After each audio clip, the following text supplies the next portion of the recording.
ان سے پوچھو کہ مدینہ منورہ میں کئی مہینے بھی ٹھہرے ہیں، انہوں نے کبھی مدینہ پاک میں کبھی کسی کتے کو بھونکتے بھی سنا کبھی؟ اور مسلمانوں پاکستان کے باشندوں ذرا شرم کرو، ڈوب کے مر جاؤ۔ مدینے کا کتا شرم کرتا ہے، مدینے کا کتا حیا کرتا ہے، گنبد خضرا صلی اللہ علیہ وسلم کا ادب اور احترام کرتا ہے، وہ نہیں بھونکتا۔ ہمارے یہاں کئی لوگ مسلمان کہلا کر، مسلمان کے گھر میں پیدا ہو کر نبی کے قرآن کو، نبی کے صحابہ کو بھونکتے رہتے ہیں۔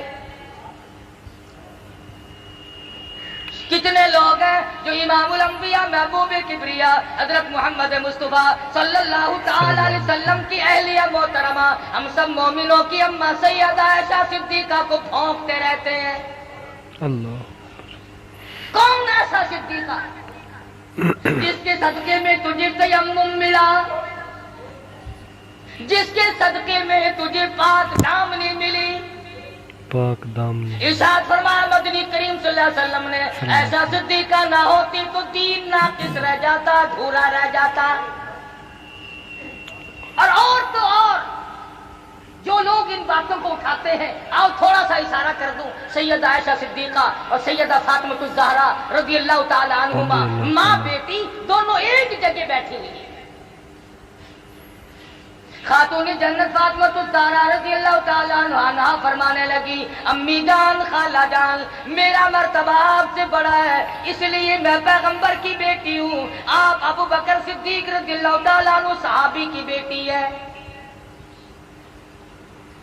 عائشہ صدیقہ رضی اللہ تعالیٰ عنہ فرمانے لگی، بیٹی میں تسلیم کرتی ہوں، آپ امام الانبیاء کی لخت جگر ہیں، نور نظر ہیں، آپ پیغمبر صلی اللہ علیہ وسلم کی بیٹی ہیں، ٹھیک ہے میں صحابی کی بیٹی ہوں، لیکن بیٹی ایک بات تو بتاؤ، یہ تم نے خود اپنے ابا سے سنا ہوگا، قیامت میں جس کا نکاح جس کے ساتھ ہوگا وہ اس کا دامن پکڑ کر جنت میں جائے گا۔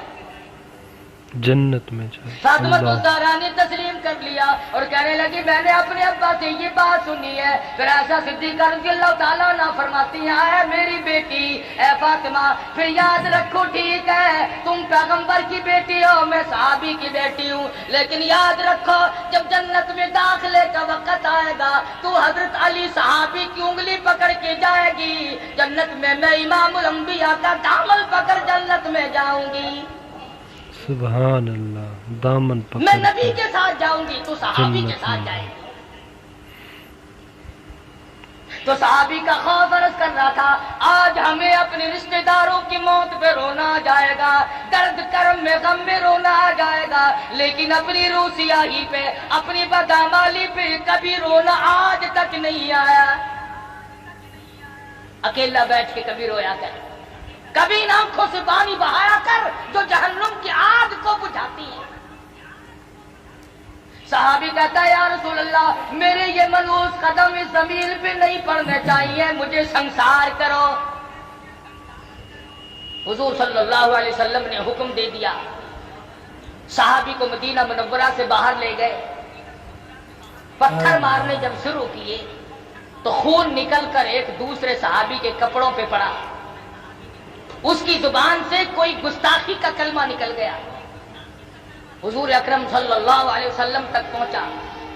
آپ نے فرمایا، خبردار ماعز سلمی کو کچھ نہ کہو، آج اس نے وہ توبہ کی ہے، وہ کسی نے دیکھا نہیں، کسی نے پکڑا نہیں، کسی نے قانون نہیں لگایا، کسی نے شکایت نہیں کی، اللہ کے خوف سے ڈر کر، اللہ کے عذاب سے ڈر کر خدا کر اقرار کیا، توبہ کی۔ اور لوگوں، ماعز سلمی نے آج وہ توبہ کی ہے، مدینے کی 12,000 کی آبادی پہ جنت واجب ہو گئی۔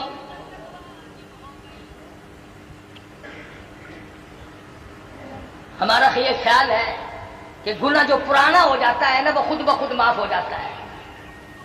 دل آدمی کا کہتا ہے، جی وہ جوانی کے وقت کی بات ہے، چھوڑو اب کیا یاد کرنا ہے اس کا، بچپن تھا گزر گیا، نئی عمر تھی گزر گئی۔ نہیں، اللہ کے بینک میں موجود ہے، یاد رکھ، قبر میں جائے گا ایک ایک ذرہ کھڑا ہوا پائے گا۔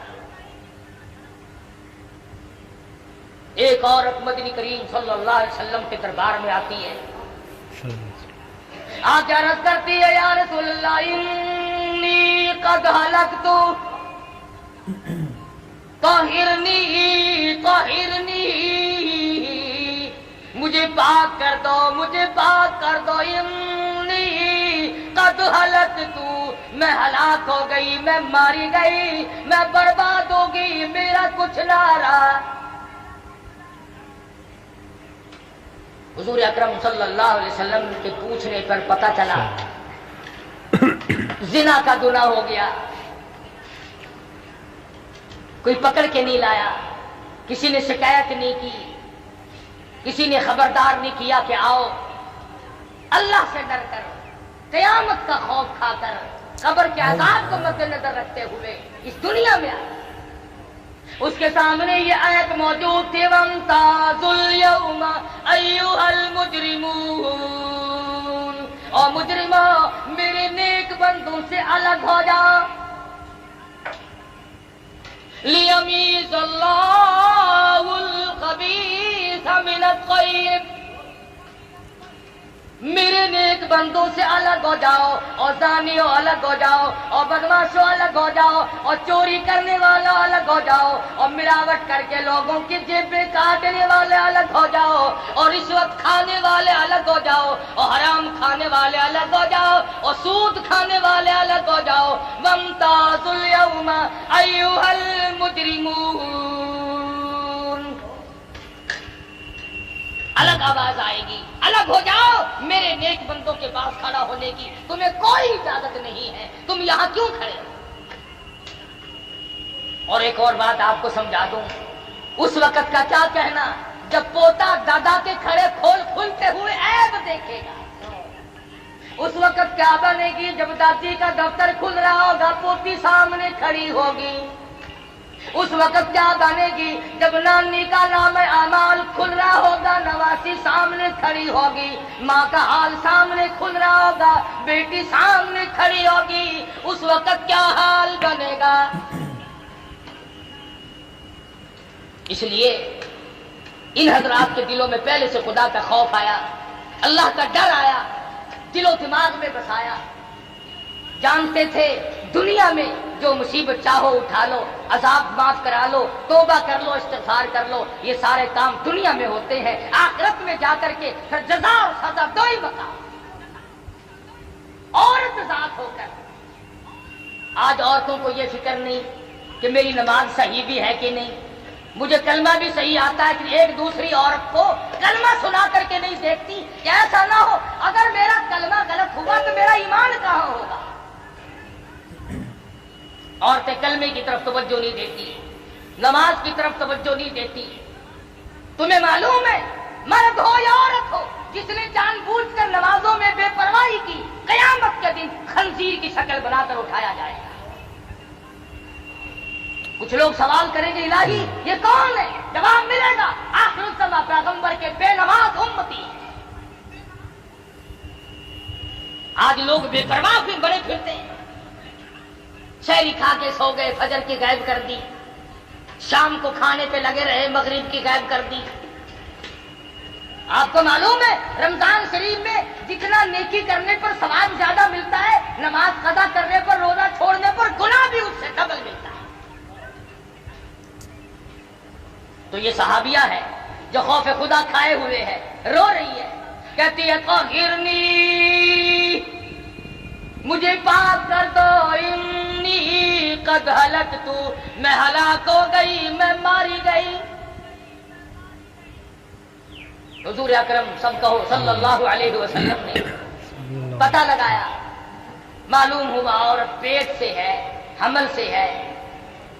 فرمایا اگر تجھے سنسار کیا گیا تو تجھ کو اگر اسلامی سزا دی گئی تو یہ پیٹ میں جو بچہ ہے یہ بھی مر جائے گا، اس کے قتل کا کون ذمہ دار بنے گا؟ اور مسلمانوں، میرا تیرا، سارے جہان کا، فرشتوں کا، پرندوں کا، آسمان والے فرشتوں کا، سب کا نبی اس بچے کے قتل سے ڈرتا ہے جو عورت کے پیٹ میں ہے۔ ہم اپنے ہاتھوں سے اپنے بھائیوں کو قتل کرنا ہے۔ تو جا کے دیکھ لو، جیلیں بھری پڑی ہیں، ان میں ایک بھی کسی سکھ کا قاتل نہیں، ان میں ایک بھی کسی کران کا قاتل نہیں، ان میں ایک بھی کسی ہندو کا اور غیر مسلم کا قاتل نہیں۔ کوئی ماں کا قاتل ہے، کوئی سگے بھائی کا قاتل ہے، کوئی چچا کا قاتل ہے، کوئی بھائی کا قاتل ہے، کوئی باپ کا قاتل ہے، کوئی بیٹے کا قاتل ہے۔ یہ مسلمان ہے؟ مدنی کریم صلی اللہ تعالی علیہ وسلم نے ارشاد فرمایا آدمی مسلمان جب مسلمان کی طرف ہتھیار اٹھاتا ہے فوراً ایمان اس کا رخصت ہو جاتا ہے. کہاں ہیں وہ لوگ جو کلمہ پڑھا کرتے تھے, جو پرواہ کیا کرتے تھے؟ اب یہ عورت ہے رو رہی دربار رسالت, اور سرکار دو جہاں حضرت محمد رسول اللہ صلی اللہ علیہ وسلم اس بچے کے قتل سے ڈرتے ہیں جو بچہ پیٹ میں ہے. کئی دائیاں کاروبار بنا کے بیٹھ جاتی ہیں کہ چلو پیسے ڈبل ملیں گے, ہم ناجائز حمل نکالتے رہیں تو کیا حرج ہے. خدا کی قسم جتنے اسقاط کرو گے اتنے قتل نامے اعمال میں لکھے جائیں. جو ڈاکٹر ایسا کرتا ہے, جو لیڈی ڈاکٹر ایسا کرتی ہے, وہ قاتل ہے عوام کا, قوم کا, اسلام کا, ایمان کا, وہ قاتل ہے. مدنی کریم صلی اللہ علیہ وسلم نے فرمایا مائی ہم سزا تو فوراً دے دیتے ہیں مگر یہ جو پیٹ میں بچہ ہے اس کے قتل کا میں ذمہ وار نہیں بن سکتا. صحابی کہتا ہے حضور کا رنگ پیلا پڑ گیا, ڈر گئے, خوف کھا گئے, میں حمل والے بچے کو بھی قتل نہیں کر سکتا. قتل نہیں کر سکتا. جاؤ جب یہ بچہ پیدا ہو جائے گا پھر آنا, پھر تمہیں سزا دی جائے گی اسلام کے مطابق. چنانچہ عورت گئی, مدت مقررہ وقت پر جب بچہ پیدا ہو گیا جھولی میں پھر بھی کی کوئی دائی مقرر نہیں کی, کوئی دائی مقرر نہیں کی کہ پکڑ کے لانا جب بچہ پیدا ہو جائے. خود بخود جھولی میں اپنے بچے کو اٹھا کر دربار رسالت میں آ گئی, عرض کرنے لگی یا رسول اللہ طہرنی, اب میری زندگی تلخ ہو گئی ہے, اب یہ میرے ملوث قدم اس زمین پہ نہیں پڑنے چاہیے. خدا کے لیے مجھے سزا دو, خداوند کریم کے دربار کی سزا سے مجھے بچا دو. انی قد ہلکت, فرمایا اسے کون دودھ پلائے گا, تو اسے لے جا جب یہ روٹی کھانے لگے گا جب تجھے سزا دے. اب بھی کوئی آدمی مقرر نہیں کیا, کوئی محکمہ مقرر نہیں کیا کہ جب بچہ روٹی کھانے لگے تو پکڑ کے لانا. 6 مہینے کے بعد بچے کے ہاتھ میں روٹی کا ٹکڑا دیتی ہے, پیدل چلاتی ہے, انگلی پکڑ کر دربار رسالت حضرت محمد رسول اللہ صلی اللہ علیہ وسلم میں حاضر ہوتی ہے اور کہتی یا رسول اللہ آج واپس نہیں جاؤ, اب مجھے اپنی زندگی اچھی نہیں لگتی. گناہگار آدمی کے قدم اس زمین پہ نہیں پڑنے چاہیے. سیاکاروں, گناہگاروں, مجھ پر اسلام کی حد جاری کرو, مجھ پر اسلام کا قانون نافذ کرو. یہ بچہ دیکھ لو آپ کے سامنے روٹی کھانے لگ گیا ہے. حد جاری کی گئی. تو بھی اپنے کبھی گناہوں کو یاد کر کے کم سے کم, اب تجھے مارنے والا تو کوئی نہیں, نہ اسلام کی حکومت ہے, نہ تجھ پر سزا جاری ہو سکتی ہے. 33 برس ہو گئے ٹھگی مارتے مارتے, خدا جانے کتنے آئے اور کتنے چلے گئے, اور نہ معلوم اب بھی اور کتنے جائیں گے کتنے آئیں گے. تسلی ہوگی قرآن خدا کا نہیں آتا, اب تسلی ہوگی. 33 سال کے بعد اطمینان ہو گیا, یقین ہو گیا کہ اب یہود کا قانون آئے گا, انگریز کا قانون آئے گا, امریکہ کا قانون آئے گا, چائنا کا قانون آئے گا, محمد مصطفیٰ صلی اللہ علیہ وسلم کا قانون نہیں آئے گا. اس لیے اگر سرکار مدینہ کا قانون آتا ہے تو افسر پہلے سد میں آتا ہے. قانون نافذ کرنے والی جو مشینری ہے وہ پہلے بیچ میں آتی ہے. اسلام آباد سے لے کر کے پوری دنیا کے دیہاتوں تک اگر یہ مشینری ٹھیک ہو جائے نا, اس ملک کا اگر افسر جانبدار ہو جائے اور اس کے دل میں خدا کا خوف آ جائے اور وہ قیامت سے ڈر جائے اور وہ اپنی قبر سے ڈر جائے, خدا کی قسم ہمارا پاکستان جنت کا نقشہ بن سکتا ہے. بات یوں بگڑی کہ ہم اپنے آپ کو بدلنے کے لیے تیار نہیں, ہم مسلمان بن کے مرنے کے لیے تیار ہیں. صحابہ اکرام رضوان اللہ تعالی علیہ مجمعین کے یہاں دین اتنا سستا نہیں تھا جتنا ہمارے یہاں ہے. انہوں نے بہت کچھ خرچ کر کے دین کو حاصل کیا تھا. ان کا قرآن اور ایمان پر بڑا خرچ ہوا تھا, ان کی زندگیاں گزری. صحابہ کرام بہت مرد خرچ و ہوا مرد رہے، تھا۔ عورتوں نے کمال کر دیا، رمضان کے روزے رکھتی تھی، محنت مزدوری بھی کرتی تھی۔ اندازہ لگاؤ حضور کی سگی سالی ہے اسما بنت ابو بکر رضی اللہ تعالیٰ عنہ ہے، حضرت زبیر کی اہلیہ عبداللہ بن زبیر کی امی جان ہے۔ غربت اتنی ہے سارا دن کھجوروں کی گٹھلیاں اکٹھی کرتی ہے، تلاش کرتی ہے، شام کو ہاون دستے میں کوٹ کر پانی میں گول کر پی جاتی ہے، رات کو مصلی پہ کھڑی ہو کر ساری رات خدا کا قرآن پڑھتی ہے۔ سبحان اللہ، کہاں ہے آج ایسے؟ خدا کا قرآن پر۔ امام شافعی سب کہہ دو رحمت اللہ علیہ اپنی بیٹی کو فرمانے لگے، بیٹی رحمت اللہ علیہ۔ او میری دھی تیری نظر خراب ہو گئی، تیری آنکھیں چنجھا گئیں، کچھ دیر سویا کر، آرام کر لیا کر، تو جاگتی رہتی ہے۔ رو کے عرض کرنے لگی میرے ابا جان کیا بتاؤں، نیند آتی ہے، بستر پہ لیٹ جاتی ہوں، آنکھ لگنے کو ہوتی ہے، اچانک میرے دل میں یہ خیال آ جاتا ہے شافی کی بیٹی تم نے بستر سنبھال لیا، صبح تیری نامعلوم زمین کے اوپر ہوگی یا لاکھوں من مٹی کے نیچے ہوگی، کیا معلوم کل قبر میں صبح ہوگی یا دنیا میں صبح ہوگی۔ فرماتی ہے جب یہ خیال آتا ہے پھر اٹھتی ہوں، مصلی پہ کھڑی ہو کر خدا کا قرآن پڑھتی۔ سبحان آج ان مردوں سے خدا اللہ کا کا قرآن قرآن چھین گیا، پر۔ تلاوت کی توفیق نہیں رہی، سبحان اللہ، عورتوں کو توفیق نہیں رہی، اور جسے تلاوت ایک کی سپارہ آتا ہے، توفیق نہیں۔ اگر وہ ایک سپارہ روز پڑھے تو 30 پارے 30 دن میں نہ ہو جائیں گے۔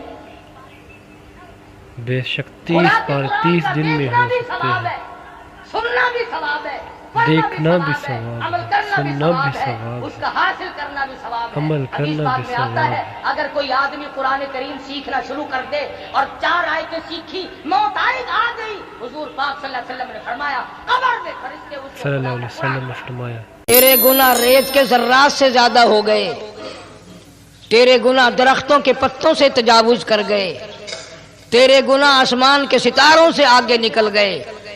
فرمایا ٹھیک ہے یہ سب کچھ درست ہے، لیکن میں نے اپنی رحمت کی بارش والا مہینہ رمضان المبارک تجھے دے دیا، آنا تیرا کام ہے، سر جھکانا تیرا کام ہے، تیرے سارے گناہوں کو 1 سیکنڈ میں معاف کرنا یہ میں پروردگار کا کام ہے۔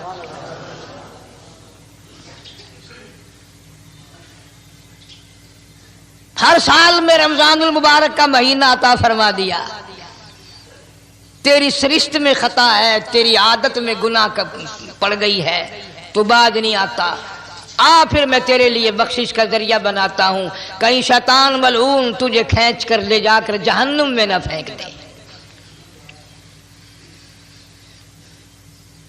رمضان المبارک کی راتیں عطا فرما دی۔ اب ذرا دل پہ ہاتھ رکھ کر سوچو کتنا بد نصیب ہے، کتنا بدبخت ہے وہ آدمی، کتنا ازل کا مارا ہوا ہے وہ آدمی جو رمضان المبارک میں بھی اپنے گناہوں کو معاف نہ کرائے۔ کبھی رمضان کی راتیں عطا فرما دیں، کبھی شب قدر لا کے دے دی، کبھی معراج والی رات عطا فرما دی، کبھی نبی پاک صلی اللہ علیہ وسلم کی تشریف آوری والی رات عطا فرما دی، کبھی شب برات لا کر دے دی۔ جتنے تو گناہ کرتا جاتا ہے معافی بھی مانگتا جانا، میرا بن کے رہ، میرا بندہ بن کے رہ۔ اس لیے کہتا ہے نا وہ تو مائل بکرم ہے کوئی سائل ہی نہیں، وہ ہر وقت دینے کے لیے تیار ہے، کوئی مانگنے والا بھی ہو۔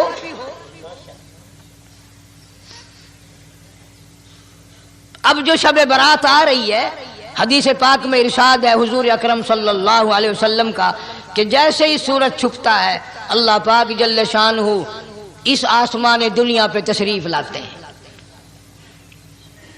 اور ساری رات اپنے بندوں کو آواز لگاتے ہیں۔ اندازہ لگاؤ مالک آواز دے رہا ہے، خالق آواز دے رہا ہے اور مخلوق سوئی پڑی ہے۔ ساری رات آواز آتی ہے حل من مستغفر، کوئی ہے بخشش مانگنے والا، کوئی ہے گناہگار، کوئی ہے سیاکار، کوئی ہے پہاڑوں جتنے گناہ والا، کوئی ہے سمندروں کے قطروں جتنا گناہ والا۔ آج میں خدا عرش عظیم سے چل کر آیا، میری بے پرواہی، میری بے نیازی آج چاہتی ہے تمہیں سب کو معاف کر دوں۔ کبھی آواز آتی ہے مانگنے والوں کھڑے ہو جاؤ میں تمہارے دامن بھر دوں۔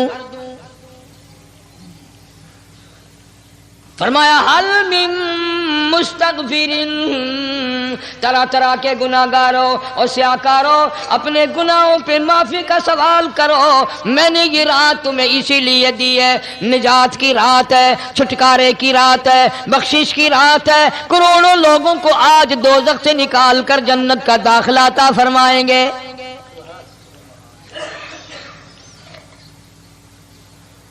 آواز آتی ہے میرے بندو کتنا بھی تو گناہگار ہے، لا تقنطوا من رحمت اللہ، میری رحمت سے نا امید نہ ہو۔ ان اللہ یغفر الذنوب جميعا انہ هو الغفور الرحیم۔ میرے بندے تیری اپنے گناہوں پہ نظر نہ کر، اپنے گناہوں پہ نظر بھی کر، لیکن ساتھ ساتھ میرے دریا کرم پہ بھی نظر کر۔ بے شک تیرے گناہ بے حد ہیں، بے شمار ہیں، پر میری کریمی کی بھی کوئی انتہا نہیں۔ حل من مستغفرین، کوئی ہے معافی مانگنے والا آج اس کو معاف کر دیا جائے، کوئی ہے بخشش مانگنے والا آج اس کی بخشش کر دی جائے، کوئی ہے اللہ پاک جل شانو کے دربار میں سر جھکا کر معافی مانگنے والا آج اس کو معافی عطا کر دی جائے۔ اللہ فرماتے ہیں او لوگوں نا امید نہ ہو، میں خدا تمہیں چل کر معاف کرنے کے لیے خود آ گیا ہوں۔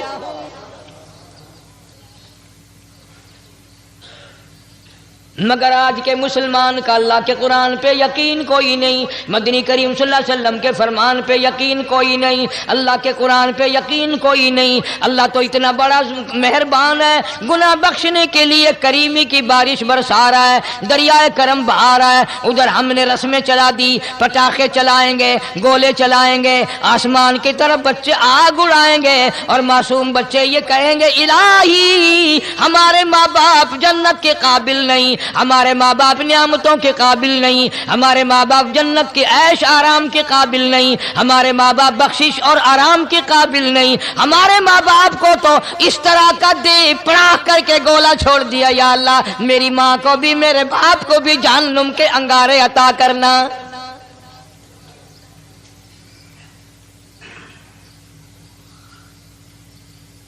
ارشاد فرمایا مدنی کریم صلی اللہ تعالی علیہ وسلم نے، اللہ پاک جل شانو ساری رات ندا کرتے ہیں، آواز لگاتے ہیں حل من مستدرک، کوئی ہے جس کی روزی میں تنگی ہو، کوئی ہے پریشان حال کپڑے کی تنگی ہو، کوئی ہے ایسا جس کو قرضے نے دبا لیا ہو، کوئی ہے ایسا جس کو اہل و عیال کے خرچے نے پریشان کر دیا ہو، کوئی ہے تنگ دستے آج مجھ سے روزی میں فراخی مانگے، میں اس کی روزی میں فراخی کر دوں۔ کیوں واللہ یقبض ویبسط والیہ ترجعون، اور زمین پہ نظر نہ کر، دکان پہ نظر نہ کر، نوکری پہ دفتر پہ نظر نہ کر۔ مالک فرماتے ہیں مجھے اپنی کبریائی کی قسم اگر میں تجھے نہ کھانے دوں، آگے رکھا ہوا کھانا، آگے رکھی ہوئی دولت بھی، پھل بھی، فروٹ بھی، حتیٰ کہ کھانے کے ارادے سے ہاتھ میں لیا ہوا، حتیٰ کہ کھانے کے ارادے سے جو منہ میں تیرے جا چکا، میں نہ چاہوں حلق سے نیچے اتر سکتا نہیں۔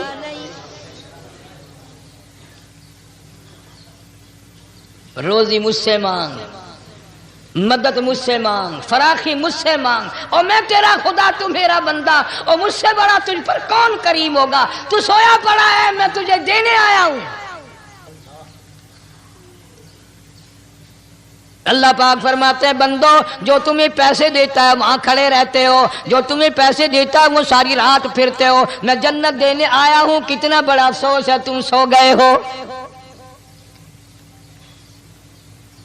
آواز آتی ہے کوئی ہے ایسا بیمار جس کو ڈاکٹروں نے لا علاج کر دیا ہو، جس کو حکیموں نے جواب دے دیا ہو، کوئی ایسا بیمار ہو، گھر والے بھی تنگ آ گئے ہوں، تمام کے تمام نا امید ہو چکے ہوں، اب اس کے بچنے کی کوئی صورت نہیں، اتنا بڑا پریشان ہے، اتنا بڑا بیمار ہے، آواز آتی ہے آج جھولی پھیلا، خزانہ میرے پاس صحت کا، تندرستی کا موجود ہے، والذی هو یطعمنی ویسقین وَإِذَا مَرِضْتُ فَهُوَ يَشْفِينِ، کھلانے والا میں، پلانے والا میں، بیمار پڑ جاؤ تندرستی دینے والا میں۔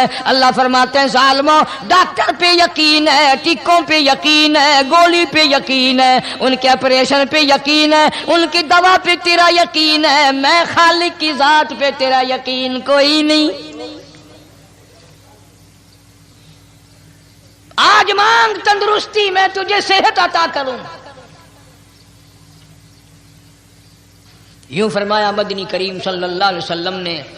ساری رات پروردگار عالم اپنی مخلوق کو ندائیں دیتے ہیں، نام لے لے کر، کوئی ہے فلانی ضرورت والا، کوئی ہے فلانی حاجت والا، کوئی ہے جس کی اولاد نہ ہو آج مانگے، کوئی ہے جس کو اولاد نے تنگ کر رکھا ہو، موت کی دعائیں مانگ رہا ہو، آج مانگے میں اسے دے کے جاؤں۔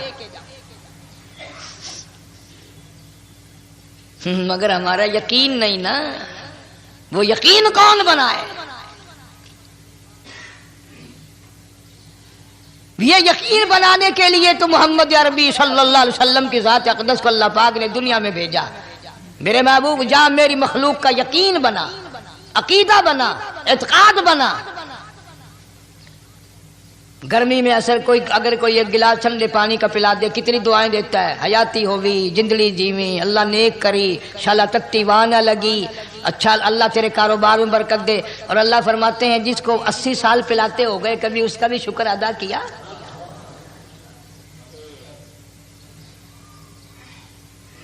سخت سردی کے موسم میں ایک چائے کی پیالی کوئی پلا دے، اتنیاں بول اٹھتی، او میاں بھلا ہوئی، اللہ بھلا کرے تیرا، اللہ جزائے خیر دے۔ اللہ پاک فرماتے ہیں 90 برس ہو گئے کھاتے پیتے، کبھی تیرے منہ سے الحمدللہ نہیں نکلا۔ اندازہ لگاؤ وہ کتنی برکتوں والی رات ہوگی جس کو خدا برکتوں والی رات کہے۔ فرمایا انا انزلناہ فی لیلۃ مبارکۃ انا کننا منذرین۔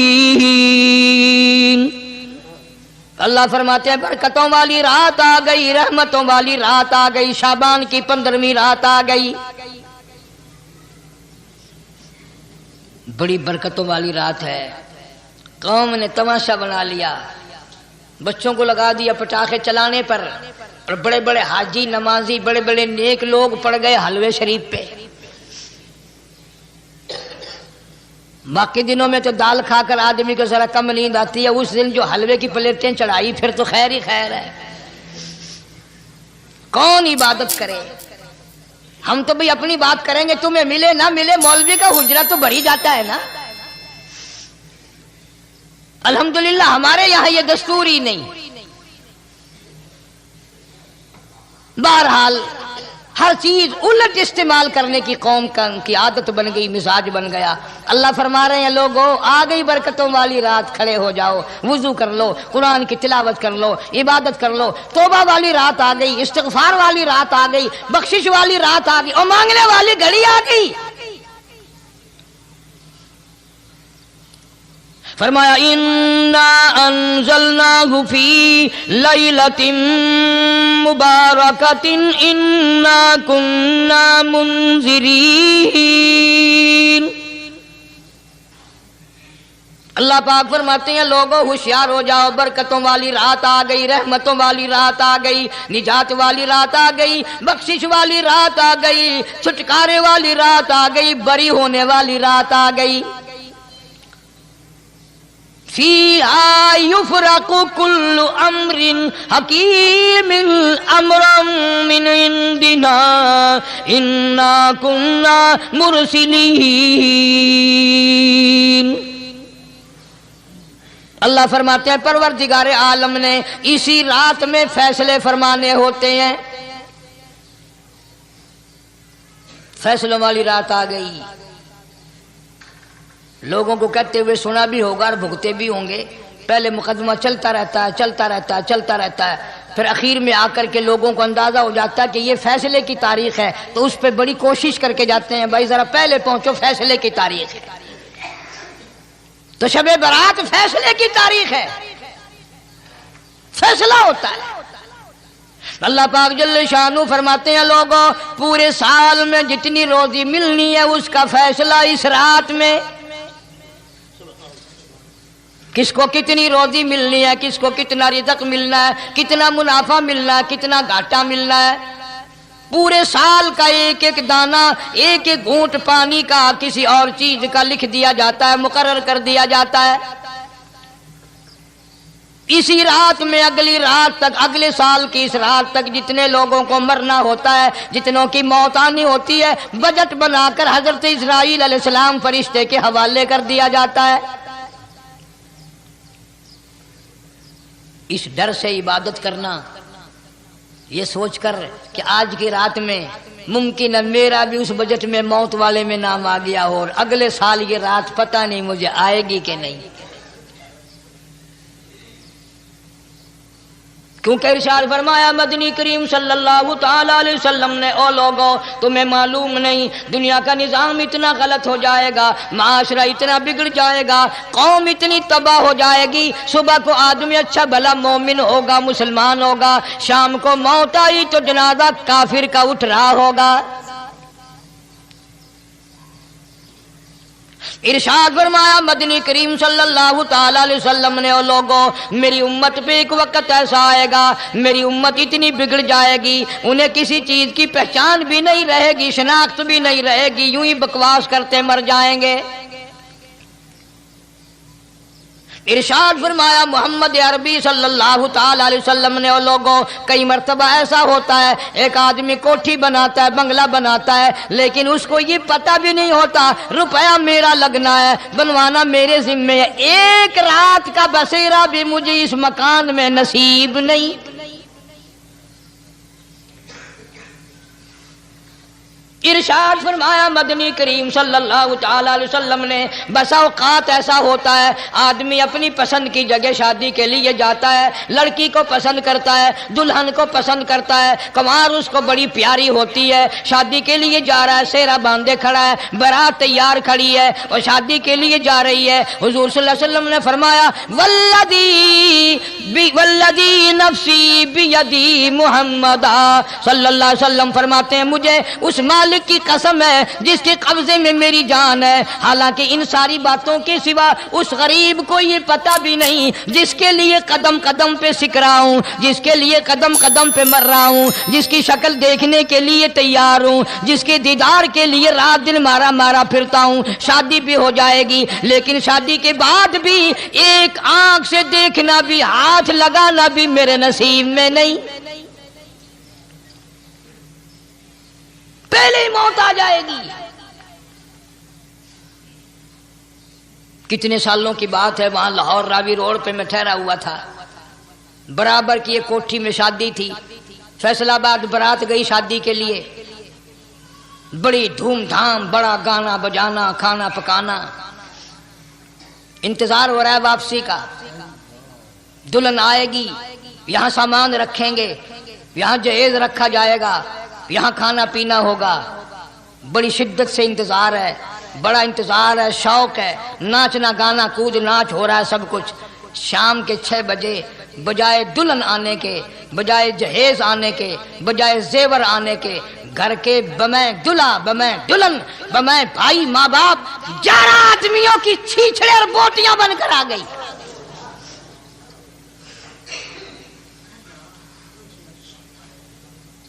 کب اللہ کے قہر سے ڈرو گے؟ کب توبہ کرو گے تم؟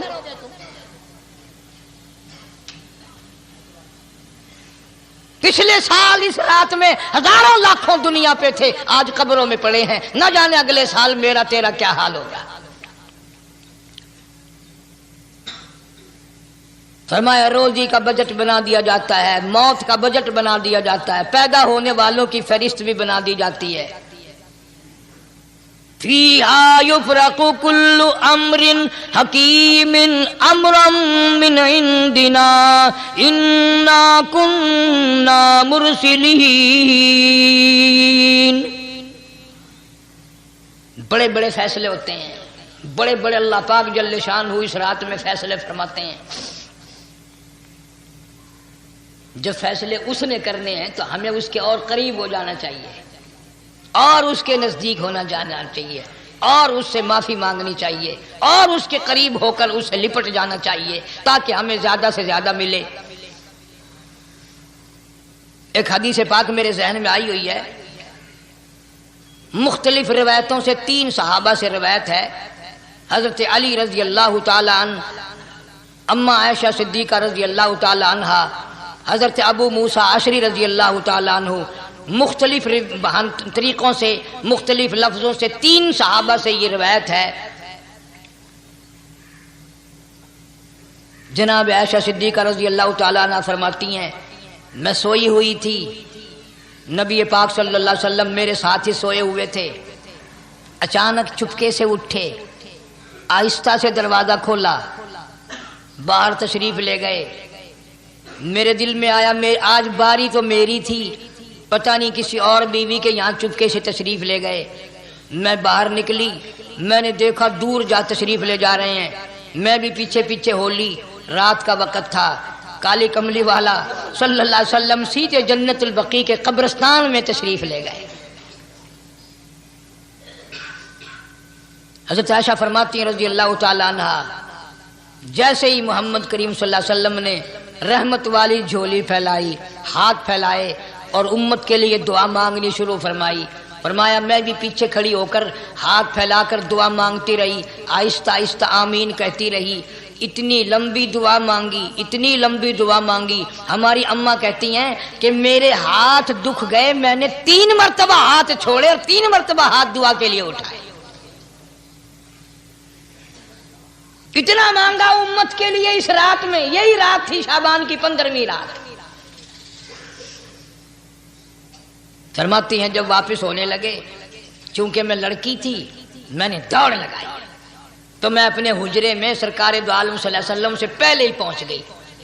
پھر آپ تشریف لے آئے تو مجھے فرمانے لگے تیرا سانس کیوں چڑھ گیا؟ یہ تو تجھے سانس ایسے چڑھا ہوا جیسے کہیں سے دوڑ کے آئی ہو. فرماتی ہیں ہماری اماں طیبہ طاہرہ رضی اللہ تعالی عنہا، فرمانے لگی آقا آپ کی دعا میں بھی تو شریک تھی، آپ جو وہاں دعائیں مانگ رہے تھے مغفرت کی، بخشش کی، تو میں بھی تو شریک تھی، میں بھی آہستہ آہستہ آمین کہہ رہی تھی، پھر آپ سے پہلے دوڑ کر میں گھر میں آ گئی. اب اگلی بات اصل میں ذکر کرنا چاہتا تھا میں کہ یہ ہے وہ روایت 3 صحابہ سے، 1 صحابیہ سے، 2 صحابہ سے. فرمایا عائشہ میں کیسے نہ مانگتا، توجہ کرنا، میں کیسے نہ مانگتا، میں کیسے نہ روتا، میں کیسے نہ عاجزی کرتا، میں کیوں نہ رحمت والی جھولی پھیلاتا. تجھے معلوم نہیں آج کی جو شب برات کی رات ہے، قبیلہ کلب کے بکریوں بھیڑوں کے جسم پہ جتنے بال ہیں ان بالوں سے بھی زیادہ لوگوں کی آج بخشش ہونی ہے.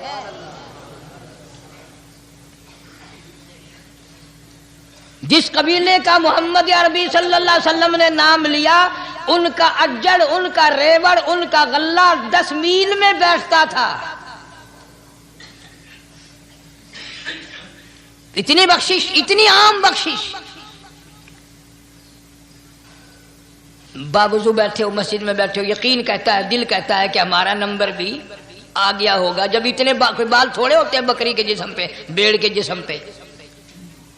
لیکن جب حضرت عائشہ کو مسکراتے دیکھا اور زیادہ رضی اللہ تعالیٰ عنہ خوش ہوتے دیکھا، مدنی کریم صلی اللہ علیہ وسلم نے فرمایا عائشہ میری ساری امت اسی طریقے سے بخش دی جائے گی، ہر سال معافی ملتی رہے گی، ہر سال بخشش ہوتی رہے گی، مگر 3 آدمیوں کی نجات اس رات میں بھی نہیں ہوگی.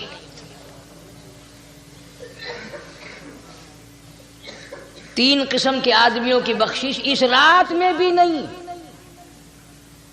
رحمتوں بھری رات میں بھی نہیں، مغفرت والی رات میں بھی نہیں. اتنے بڑے ریوڑ کے بکریوں بھیڑوں کے جسم پہ جتنے بال ہیں ان سے زیادہ لوگوں کو معافی مل گئی، مگر 3 پھر بھی آ جائیں گے.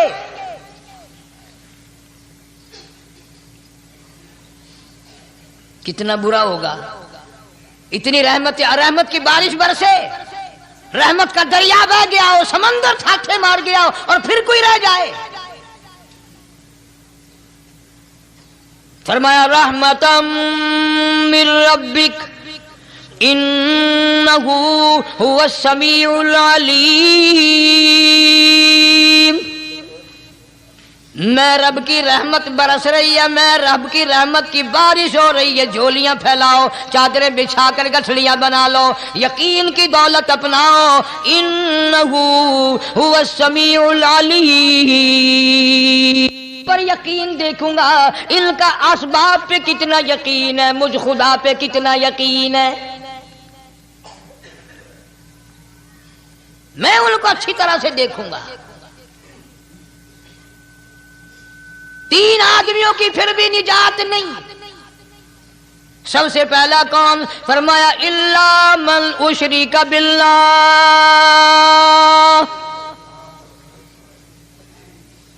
جس نے میری ذات میں صفات میں ذرہ برابر بھی کبھی شرک کیا ہوگا، مجھے اپنی کبریائی کی قسم میں اسے کبھی بھی معاف کرنے کو تیار نہیں.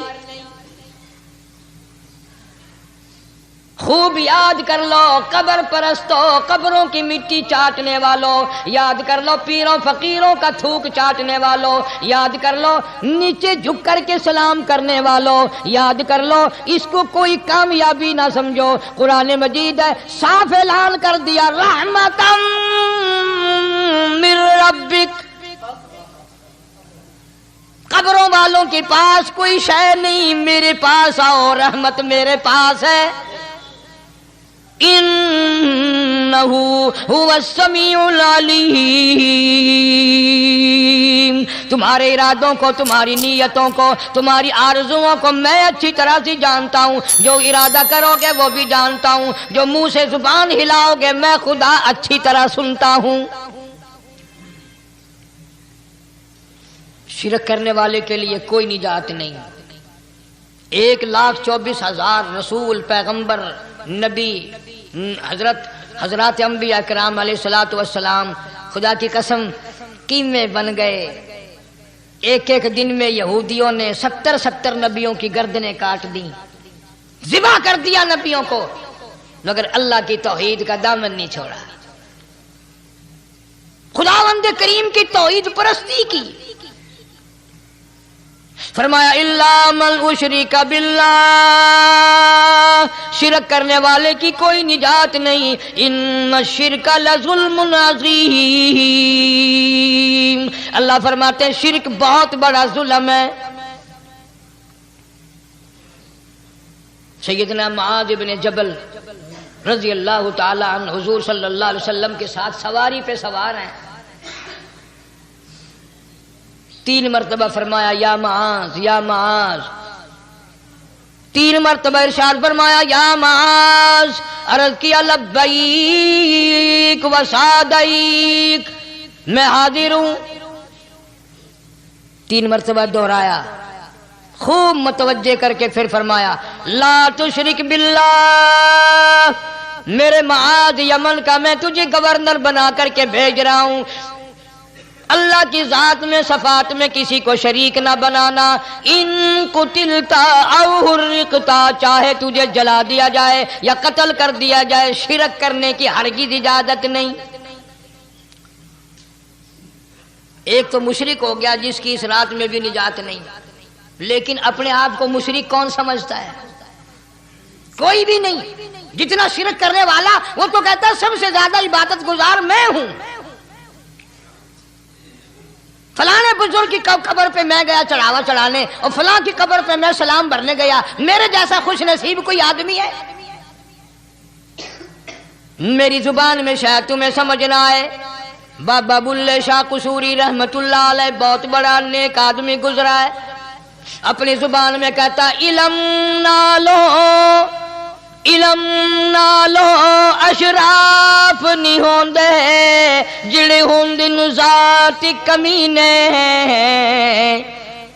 علم نالو اشراف نہیں ہوندے جڑے ہوندے نساتوں کمینے او پتل پلیت سونا نہیں بندا پتل پلیت سونا نہیں بندا توڑ جڑیے لال نگینے شوم کلو خیرات نہیں ملدی تڑے ہون مال خزینے بلے شاہ بن توحید جنت نہیں ملدی توڑے مریے شہر مدینے بلے شاہ بن توحید جنت نہیں ملدی توڑے مریے شہر مدینے بابا بلے شاہ نے فیصلہ کر دیتا جڑا بندہ شرک کردا ہے جڑا بندہ بدعت دی لعنت دے اندر گرفتار ہے وہ پاویں مدینے مرے جنت دا حقدار کوئی نہیں. اب ایک لفظ سے ہی چلے گئے نا کروڑوں لاکھوں کہ شرک کی کرنے والے کی نجات نہیں. کوئی لکڑی کے ساتھ شرک کرتا ہے کوئی پتھر کے ساتھ شرک کرتا ہے کوئی درخت کے ساتھ شرک کرتا ہے سینکڑوں قسمیں ہیں شرک کی. اور ایک اور بتاؤں شرک وہی کرے گا جس کی سمجھ میں خدا نہ آیا جس کو لا الہ الا اللہ محمد الرسول اللہ صلی اللہ علیہ وسلم سمجھ میں آ گیا پھر اسے شرک کرنے کی کبھی نوبت آئی نہیں. یہاں تمہارے اس ملتان شہر میں ہزارہ سال پہلے کی بات راجہ دیوان کی حکومت ہے.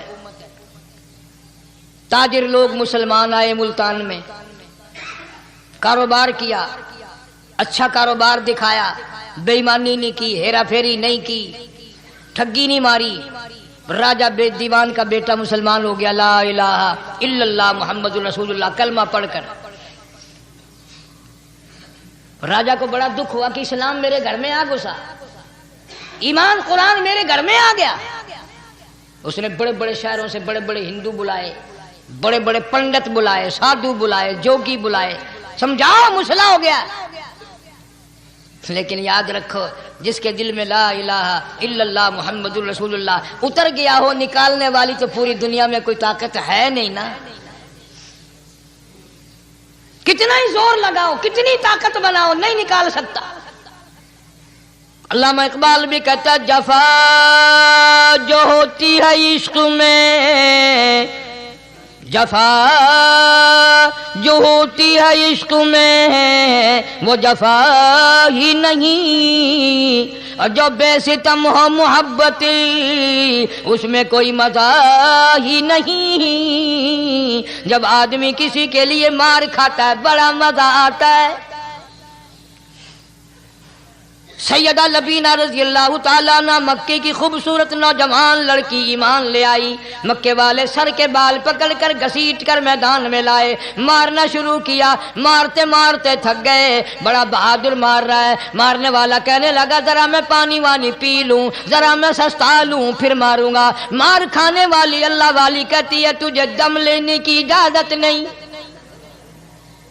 تجھے سانس لینے کی اجازت نہیں. اپنا کام جاری رکھ جلدی کر تسلسل قائم کر بیچ میں وقفے کی ضرورت نہیں ہاف ٹائم کی حاجت کوئی نہیں. اس لیے کوڑے برسا. کسی نے کہا لبینہ تو بھی پانی وانی پی لے یہ تجھے پھر مارے گا. کہنے لگی مجھے پانی کی حاجت نہیں مجھے کھانے پینے کی ضرورت نہیں میرا مزہ کرکرا ہو گیا میرا نشہ ٹوٹ گیا میری عادت خراب ہو گئی میرا تمام لطف ختم ہو گیا میرا ذائقہ خراب ہو گیا. اس کا کوڑا میرے سر پہ پڑتا تھا مجھے آسمان سے آواز آتی تھی لبینہ غم نہ کر ہم بہشت کے دروازے پہ تیرا انتظار کر رہے ہیں.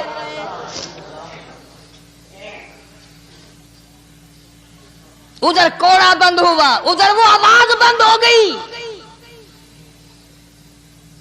میرا لطف ختم ہو گیا.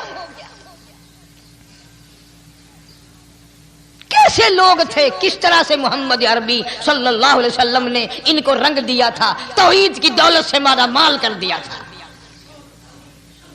تو فرمایا پہلا اس دریائے کرم سے بھی ٹھاٹھے مارتے ہوئے رحمتوں والے سمندر سے بھی محروم وہ رہے گا جو شرک کرتا ہے۔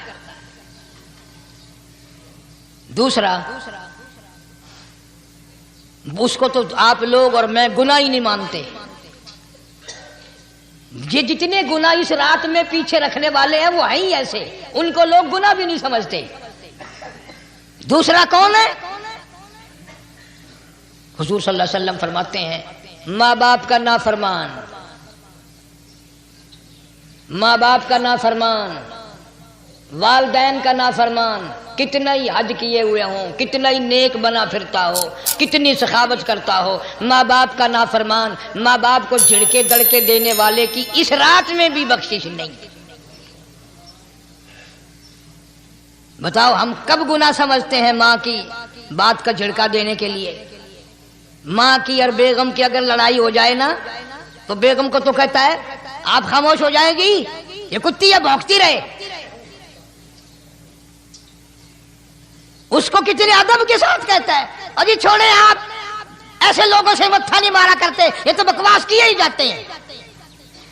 تجھے کیا معلوم ہوتا ہے اس وقت ماں کا کلیجہ پھٹ جاتا ہے۔ بڑا ظالم ہے وہ آدمی جو ماں باپ کی نافرمانی کر کے اپنے لیے آخرت تو آخرت آئے گی، میرا تجربہ ہے دنیا ہی میں بھگتتا ہے، نقد سودا ہے۔ ہمارے اس ملک میں میرا ایک واقف آدمی بیمار تھا پچھلے دنوں، میں اسے پوچھنے چلا گیا، اچھی طرح جانتا ہوں، میں اسے جانتا ہوں وہ مجھے جانتا ہے۔ بیٹے کا شکوہ کرنے لگ گیا، رونے لگ گیا، پوچھتا نہیں ہے، پرواہ نہیں کرتا میری، کبھی یہ بھی نہیں پوچھتا باپ کا کیا حال ہے۔ اب قاری انیم میں بھی ایک بیماری ہے نا جس سے تم سارے لوگ ذرا اکڑے اکڑے رہتے ہو، وہ کیا کہ نقد کہہ دینی۔ میں نے اسی وقت کہہ دیا، میں نے کہا جناب یاد تو کریں تم نے ماں باپ کے ساتھ کیا سلوک کیا تھا، ذرا یاد تو کر۔ میں نے کہا چپ ہو گیا، لگا یہاں کئی مرتبہ ایسا ہوتا ہے اس ہاتھ لے اس ہاتھ دے، یہاں سودا دست بدستی ہے، کبھی کبھی نقد سودا ہوتا ہے۔ ادھر ماں باپ کا کلیجہ دکھا، ادھر زمین پیڑیاں رگڑ رگڑ کے مرنا پڑے گا۔ بیگم کے لیے طرح طرح کے کپڑے، بیگم کے لیے طرح طرح کے کھانے پینے، اور ماں کے لیے کچھ نہیں۔ تیری ماں تیری بیگم کی چوڑی ہے، بھنگن ہے، اس کا بچا ہوا کھائے گی، اس کا اتارا ہوا پہنے گی، وہ بیگم ہے، یہ بھنگن ہے گھر کی۔ شرم کو ہاتھ مارو، غیرت کو ہاتھ مارو۔ حالانکہ ماں ماں ہوتی ہے۔ ہم نے ایک دنیا دار رسالے میں پڑھا تھا، مدت کی بات ہے، ایک واقعہ چھپا تھا کہ ایک آدمی ایک لڑکی کے پیچھے لگ گیا، ماں نے منع کیا بیٹا ہم خاندانی ہیں، عزت والے ہیں، داغ لگ جائے گا، برباد ہو جائے گا، ایسی لفنگی چھوکریوں کے پیچھے نہیں لگا کرتے۔ ادھر لڑکی کو بھی ڈانٹا، ہمارے گھر نہ آیا کر۔ لڑکا گیا، وہ منہ بنا کہنے لگے میں نے تجھ سے محبت کرتی، تیری ماں نے مجھے گالیاں دی ہیں۔ میں نے کوئی بات نہیں کوئی بات نہیں، ماں نے دے دی تو کیا ہوا؟ انہوں نے کہا نہیں، اگر ہم سے عشق کرنا ہے ماں کا کلیجہ نکال کے لا کے دو گے، ہم چبائیں گے تب ہم تیری محبوبہ بنیں گے۔ نشے میں تھا، غرق تھا، عشق کی مار میں آیا ہوا تھا۔ انہوں نے کہا لو دیر کیا ہے، تجھے تو خوش رکھنا ہے نا۔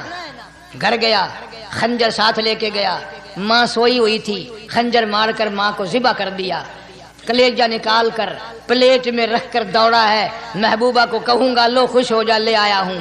چلتے چلتے دوڑتے دوڑتے اندھی آنکھ ہو گئی عشق میں، ٹھوکر لگی، گر پڑا، اس کٹے ہوئے دل میں سے بھی آواز آئی بیٹا چوٹ تو نہیں لگی؟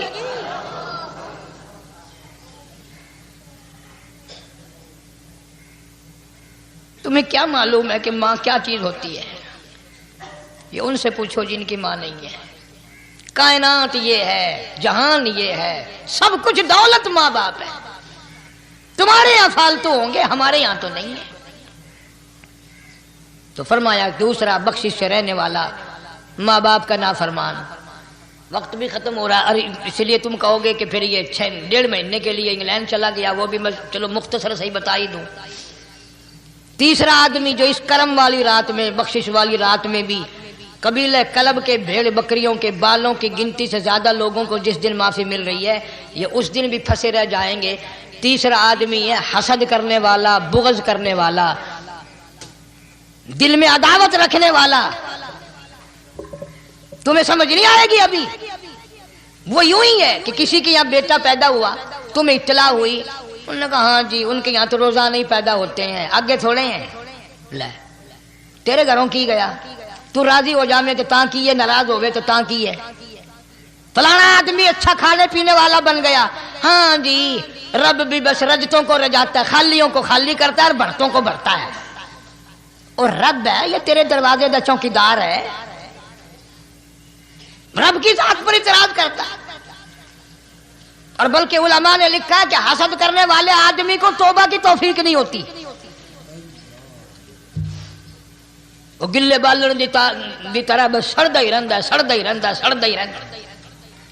تو اس کی بھی نجات نہیں ہے. بعض علماء کرام نے 10 آدمی لکھے. عام طور پر تینوں حدیثوں میں ان 3 آدمیوں کا خاص طور سے ذکر ہے جن کا میں نے ذکر کر دیا. شرک کرنے والا، ماں باپ کا نافرمان، اور دل میں عداوت بغض رکھنے والا. پھر سمجھ لو نہیں سمجھو گے نا دین کے بارے میں بولے بڑے رہتے ہو. سامنے آدمی آیا، رانا صاحب السلام علیکم، خیریت ہے، خوش ہو، مزاج اچھے، کاروبار ٹھیک ہے، بال بچہ اچھا ہے، دھندا ٹھیک ٹھاک ہو رہا ہے. پرے کو گیا نا بڑا بے ایمان ہے.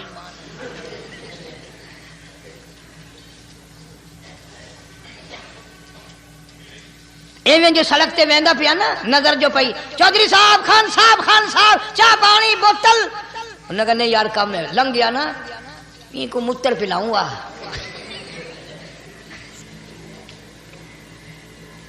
یہ سارا کچھ چھوڑ دو، تباہی ہے، پلے کچھ نہیں پہنا، یوں ہی خام خواہ اپنے آپ کو برباد کرنا ہے. فرمایا رب السماوات والارض وما بینہما ان کنتم موقنین. زمین و آسمان کا رب میں، پہاڑوں کا رب میں، دریاؤں سمندروں کا رب میں، چاند سورج ستارے کا رب میں، تیرا بھی رب میں. یقین کر مانگ جو کچھ مانگنا ہے. لا الہ الا هو یحیی و یمیت. میرے سوا الہ کوئی نہیں، مشکل کشا کوئی نہیں، حاجت روا کوئی نہیں، بیماری دینے والا کوئی نہیں، بیماری دور کرنے والا کوئی نہیں، بادشاہ کو اٹھا کر پھانسی کے تختے پہ لٹکانے والا کوئی نہیں، فقیر کو تخت و تاج پہنا کر بادشاہ بنانے والا کوئی نہیں. وَتُذِلُّ وَتُعِزُّ مَن تَشَاءُ وَتُذِلُّ من تشاء بيدك الخير انك على كل شيء قدير. سب کچھ میرے ہاتھ میں ہے، جس کو چاہوں اڑا کے رکھ دوں، جس کو چاہوں نیچے کر دوں، جس کو چاہوں اونچا کر دوں. یہ میرا نظام ہے. اللہ کی ایک دن خواب میں حضور کریم صلی اللہ علیہ وسلم کی زیارت ہوئی. آپ نے فرمایا ما جفانی یا بلال. اور بلال یہ کیا غضب کر رہے ہو، مدینے سے دور چلے گئے، ملنے بھی نہیں آتے. اندازہ لگا اس کا درجہ کتنا بلند ہوگا، اس کے دل میں نبی کا عشق کتنا ہوگا، اس کے دل میں نبی کی محبت کتنی ہوگی، جس کو کالی کملی والے فرمائے تو مجھے ملنے کیوں نہیں آتا. ما جفانی یا بلال. او بلال یہ کیا ظلم کر بیٹھے، اتنے دور چلے گئے، ملنے بھی کیوں نہیں آتے. بلال اسی وقت اٹھا، سواری لی، تیز رفتار سواری پہ سوار ہو کر مدینے پاک پہنچا. سیدنا بلال کو دیکھ کر مدینے میں کوہرام مچ گیا. نبی کا مؤذن آ گیا، کالی کملی والے کے دربار کا غلام آ گیا. سارے لوگ چاروں طرف جمع ہو گئے. حسنین کریمین رضی اللہ تعالی عنہما کو جا کے ملے، بلا کے لائے. فاطمۃ الزہرا کے لخت جگر بیٹو، علی مرتضیٰ کے شیر جوانوں، تمہاری بات نہیں موڑیں گے، ذرا اذان کی فرمائش کرو. اذان تو دے دے نبی کے زمانے کی، بلال آئے ہوئے.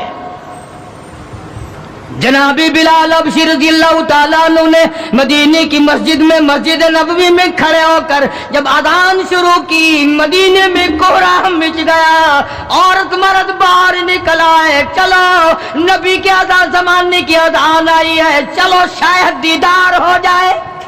سیدنا بلال حبشی رضی اللہ تعالیٰ عنہ ان غریب صحابہ میں سے ہیں جنہوں نے ابتداء اسلام میں بڑے دکھ اٹھائے، بڑی پریشانیاں جھیلی، صرف کہنے سننے کی بات نہیں، اور خداوند عالم نے ان کے مقدر جگائے۔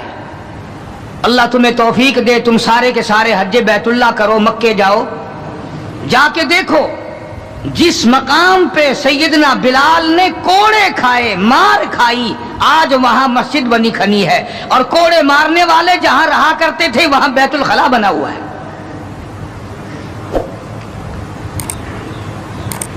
سرکار مدینہ صلی اللہ علیہ وسلم نے فیصلہ کر دیا، جو میرا ہے وہ میرے صحابہ سے پیار کرے گا، جس کو میری ساتھ دشمنی ہے وہ میرے صحابہ کا دشمن ہے۔ ہاں، صاف فرما دیا، من احبہم فبحبی احبہم، جس کو ان سے پیار ہے اس کو مجھ سے پیار ہے، ومن ابغضہم فببغضی ابغضہم، جس کو ان سے دشمنی ہے اس کو میرے ساتھ دشمنی ہے۔ جب تم ہو شادیوں میں جا رہے ہو، اجی یہ اور معاملہ ہے، الیکشنوں میں سر پہ اٹھائے پھر رہے ہو، اجی یہ سیاسی معاملہ ہے۔ وہ صحابہ کرام کی عزت کے سامنے سیاسی معاملہ کیا ہوتا ہے؟ وہ کون سی سیاست ہے جو صحابہ کرام سے ہٹ کر ہے؟ وہ سیاست نہیں، وہ بدماشی ہے۔ کون کہتا ہے یہ سیاست ہے؟ اپنی عزت بناتے ہو، محمد کریم صلی اللہ علیہ وسلم کے یاروں کی عزت کو مٹاتے ہو۔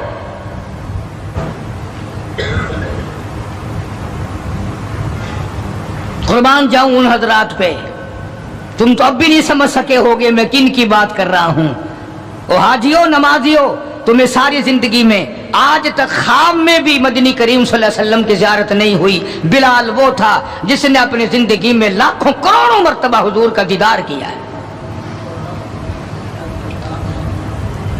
سرکار دو عالم صلی اللہ علیہ وسلم کے گھر کا ساز و سامان لاتا ہے، اور یہ مرتبہ یوں ہی نہیں ملا، ہاں مفت میں نہیں مل گیا، بڑی مصیبتیں اٹھائی ہیں، بڑی تکلیف جھیلی ہیں۔ امیہ ابن خلف مکے کا بہت بڑا بدماش قسم کا کافر غلام ہے۔ امیہ ابن خلف بہت بڑا سردار ہے مکے کا، حضرت بلال رضی اللہ تعالی عنہ اس کے غلام ہیں، زر خرید ہیں۔ امام الانبیاء محبوب کبریا حضرت محمد مصطفیٰ صلی اللہ تعالی علیہ وسلم کا دیوانہ پروانہ، جان نثار، جان پہ کھیلنے والا بلال، سرکار کے چہرے انور کا دیدار کیا تو کلمہ پڑھ بیٹھا۔ امیہ ابن خلف کو پتا چلا، بلال کو مارنا شروع کیا، سارا دن مارتا ہے، لوہے کی زرہ پہنا کر دھوپ میں سارا دن لٹائے رکھتا ہے، گرم ہو جاتی ہے، بدن جل جاتا ہے، سارا دن نمبر وار پٹائی کرتی ہیں۔ شام کے وقت سیدنا بلال رضی اللہ تعالیٰ عنہ کے پیروں میں رسے ڈال کر مکے کے لڑکے گلیوں میں گھسیٹے پھرتے ہیں۔ جس گلی سے گزارا جاتا ہے عورتیں پوچھتی ہیں کیا بات ہے، نوجوان پوچھتے ہیں کیوں مارتے ہو، مارنے والے جواب ایک دیتے ہیں، غلام امیہ ابن خلف کا ہے، کلمہ کالی کملی والے کا کیوں پڑھتا ہے؟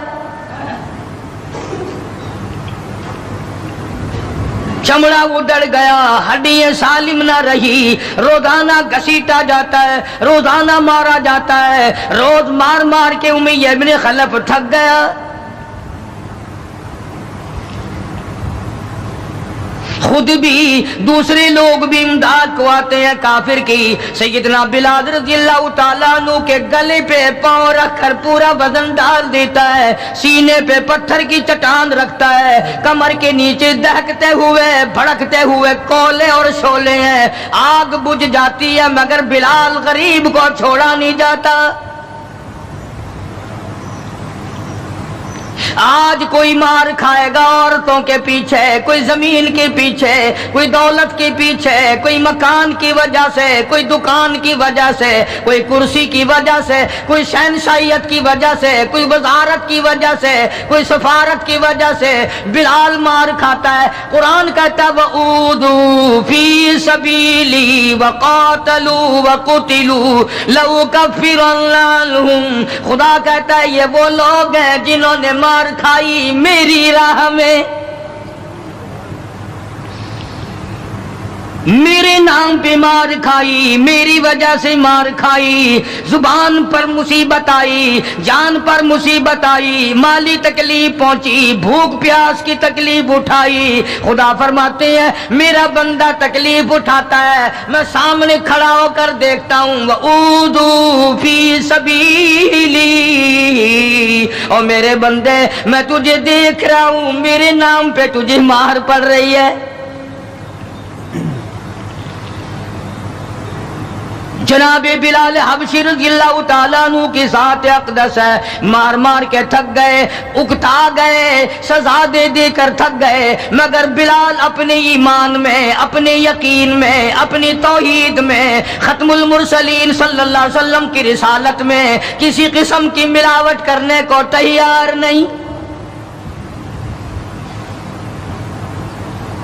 تمہیں تو آج اگر تھوڑا سا کوئی کہہ دے کہ اس سال کاروبار میں تجھے منافع اسی لیے تو نہیں ہوا کہ تو نے فلانے بابے کو نہیں مانا، فلانے بابے کی پوجا نہیں کی، فوراً کروٹ بدل جاتا ہے، چلو بھائی اب کے بابے کو ہی مانیں گے۔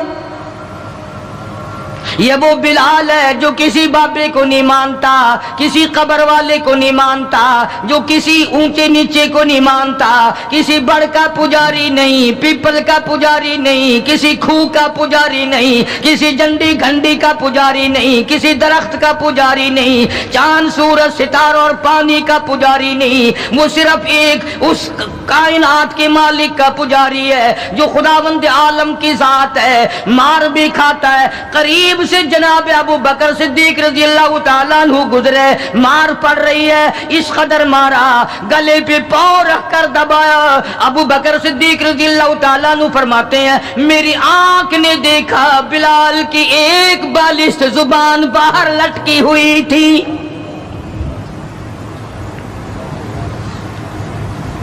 کمال ہے، اتنی تکلیف اٹھا رہا ہے، جب بھی ذرا سا پاؤں پر کو ہٹایا، سانس آیا، فوراً آواز لگاتا ہے اللہ احد،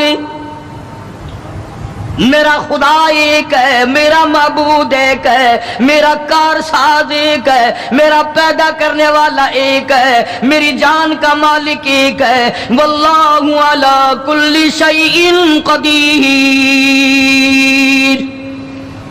وہی ہر چیز پہ قادر ہے، میری جان پہ بھی اسی کی قدرت ہے، میرے یقین پہ اسی کی قدرت ہے۔ اور مارنے والوں میں سچا عاشق ہوں، تم مارتے تھک جاؤ گے، میں مار کھاتا نہ تھکوں گا، اس لیے جس کی وجہ سے مار کھا رہا ہوں وہ حی قیوم ہے، میں اسی کا بندہ ہوں۔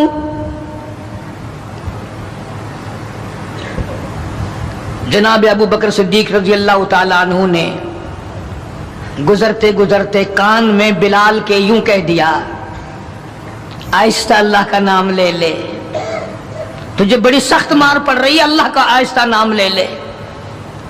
جناب بلال رضی اللہ تعالیٰ عنہ فرماتے ہیں مجھے بڑا دکھ پہنچا، تکلیف ہوئی، اور یوں فرمایا اے ابو بکر اور اگر کوئی کہے تو کہے، تو نہ کہو یہ بات۔ انہوں نے کہا میں تیری تکلیف دیکھ کے کہہ رہا ہوں، تجھے صدمہ بڑا پہنچ رہا ہے، تجھے تکلیف بڑی پہنچ رہی ہے۔ جناب بلال حبشی رضی اللہ تعالیٰ عنہ فرمانے لگے ابو بکر میں تجھے کیا بتاؤں، جب میری کمر کے نیچے کولے، میرے سینے پہ پتھر کی چٹان اور میرے گلے پہ امیہ ابن خلف کا پیر رکھا ہوا ہوتا ہے اور وہ بدن پورا ڈالتا ہے، میری جان نکلنے کو ہوتی ہے، مجھے پروردگار کی طرف سے آواز آتی ہے او میرے بلال تیرا کیا حال ہے؟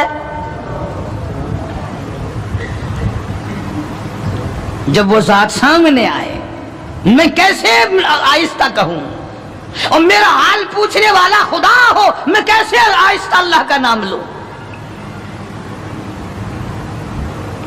بدنصیب قوم آج تو نہ آہستہ اللہ کا نام لیتے ہیں نہ زور سے اللہ کا نام لیتے ہیں. چھوڑ ہی دیا، نماز چھوڑ دی، قرآن کی تلاوت چھوڑ دی، اللہ اللہ کرنا چھوڑ دیا، مسجد میں آنا ہی چھوڑ دیا. یہی وجہ ہے کہ آج کافروں کا ڈنڈا ہے اور مسلمانوں کے سر ہیں، پٹ رہے ہیں ساری دنیا میں. کون ہے مارنے والا مسلمان کو اگر ہم مسلمان ہوں؟ جناب ابو بکر صدیق رضی اللہ تعالیٰ عنہ نے یہ بات سنی تو حیران ہو گئے. بڑا عجیب طریقے سے مصیبتیں اٹھائیں، بڑی بڑی تکلیفیں جھیلیں، مار مار کے بلال حبشی کو تھک جاتا تھا.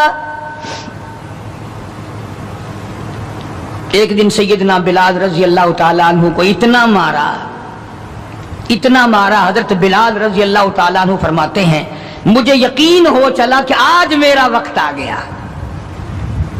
آج میرا دم آخری ہے.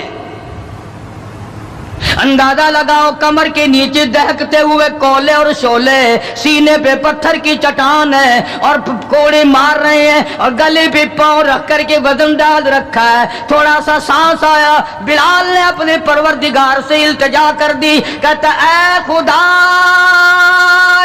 خالق کون و مکان، اے خدا اے سر قلب سر جہاں، اور میرے مولا زبان نہیں ہل سکتی، کیسے تیرا نام ادا کروں؟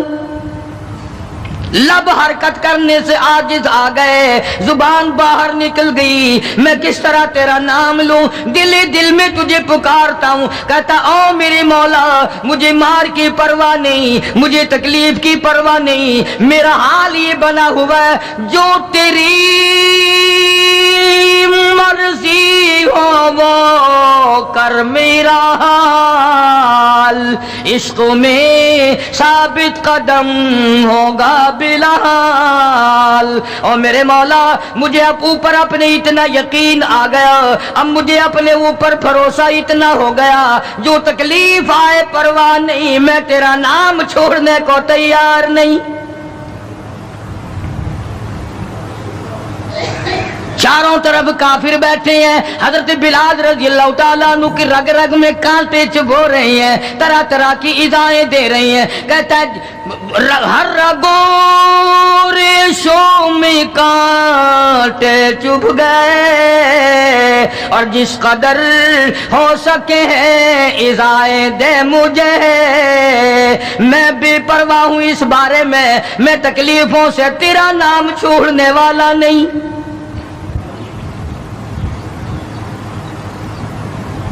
جناب ابو بکر صدیق رضی اللہ تعالیٰ عنہ نے حال دیکھا.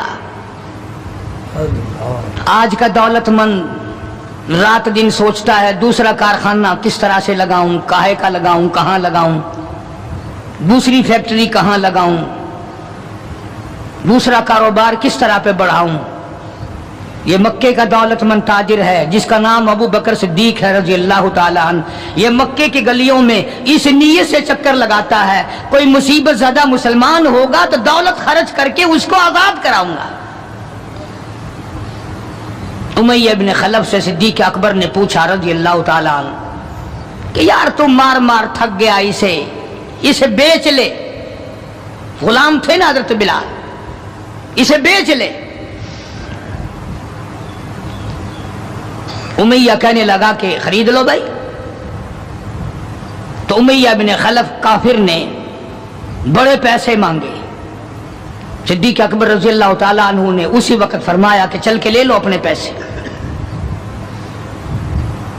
امیہ جو مکے کا سردار تھا کہنے لگا ابو بکر میں تو تجھے بڑا عقل مند سردار اور ہوشیار تاجر سمجھتا تھا، آج پتا چلا تجھے تو عقل ہی نہیں. جناب ابو بکر صدیق رضی اللہ تعالیٰ عنہ نے پوچھا کیوں؟ وہ کہنے لگا یہ تو میرے ناک پہ لڑا ہوا ہے، مار مار کے میں تھک گیا، دوسروں سے مروا کے میں تھک گیا. اندازہ لگاؤ اور اپنے ایمان کا بھی پتہ کرو، سارا مکہ مارنے والا اکیلا بلال مارے کھانے والا. کہنے لگا یہ تو میرا درد سر بنا ہوا ہے، اگر تو یوں ہی کہتا نا غلام مجھے دیتے میں تیرے متھے مار دیتا، تو انہیں اتنی بڑی رقم دینی کر لی، یہ کوئی تیری عقل مندی ہے؟ کہاں یہ سر پھرا غلام جو کسی کام کا بھی نہیں، رات دن مار کھاتا ہے، اور اتنی بڑی رقم دینے کے لیے آپ آمادہ ہو گئے؟ جناب صدیق اکبر سبقت رضی اللہ تعالیٰ عنہ نے فرمایا امیہ میں بھی تجھے مکے کا سردار سمجھتا تھا، آج پتا چلا تو پرلے درجے کا گدھا ہے۔ انہوں نے کہا کیوں؟ کہ وہ اس لیے کہ ہو بلال اور قیمت یہ مانگی تو نے، بلال جیسی ذات ہو اور قیمت یہ مانگی، اگر آج پوری دنیا کی دولت تو مانگتا اور میرے پاس ہوتی میں اپنی جان دے کر کے بھی بلال کو خرید کے آزاد کرتا۔ چنانچہ خرید لیا، آزاد کر دیا، دربار رسالت میں پیش کر دیا۔ جناب حضرت محمد الرسول اللہ صلی اللہ تعالی علیہ وسلم کو پیار آیا۔ اندازہ لگاؤ بلال کے زخموں کو دیکھ کر آقا دو عالم صلی اللہ علیہ وسلم کو رونا آ گیا۔ اسلام کے لیے مار کھائی، ایمان کی وجہ سے مار کھائی، اپنے یقین کی وجہ سے مار کھائی، کوئی سیاسی غرض نہیں، کوئی دنیاوی غرض نہیں۔